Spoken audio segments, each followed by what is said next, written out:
আপনারা যে আজকে কর্মসূচি এবং সাংবাদিক যারা আসছেন তাদের সকলকে এই খানজাহান আলী মাজার বা এই এলাকার মানুষের পক্ষ থেকে আমরা জানাই অভিনন্দন এবং আপনাদের উদ্যোগ জাতীয় জীবনে আরো অংশীদার এবং আরো উত্তর গ্রহণযোগ্য হবে এবং আমাদের অবদান রাখবেন এটি আশা করি।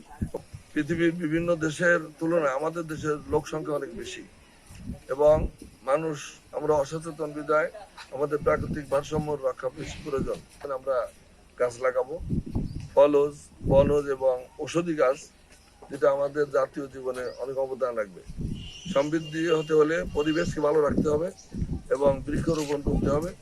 যত শিক্ষা প্রতিষ্ঠান আছে, যত ব্যক্তি আছে, আমার মনে হয় প্রত্যেক পরিবার, প্রত্যেক খানায় 2-4 থেকে প্রত্যেক ব্যক্তি 1-2 করে গাছ লাগানো উচিত। আমরা যদি জাতীয় উন্নয়নে এইভাবে সবাই গাছ লাগাই তাহলে অংশীদার হিসেবে আমরা থাকবো এবং এর ফল জাতি সবাই পাবে এবং জীব বৈচিত্র্য যেমন রক্ষা পাবে, তেমনি আমাদের প্রাকৃতিক যে বিপর্যয় হচ্ছে এই গাছের অভাবে বা প্রাকৃতিক, আমরা সবাই এই মাসে এই যে বৃক্ষরোপণ এই যে সিজন, প্রত্যেকে বাড়িতে, আঙিনা, স্কুলে, প্রতিষ্ঠানে, মসজিদের পাশে, যেখানে যার যে অবস্থা আছে আমরা এই গাছ লাগাবো এবং গাছের মাধ্যমে আমরা আমাদের পরিবেশকে আমরা ভালো রাখবো। আসসালামু আলাইকুম। বাংলাদেশ আম জনগণ পার্টির পক্ষ থেকে আন্তর্জাতিক পরিবেশ দিবস উপলক্ষে সবাইকে জানাচ্ছি আন্তরিক শুভেচ্ছা এবং অভিনন্দন।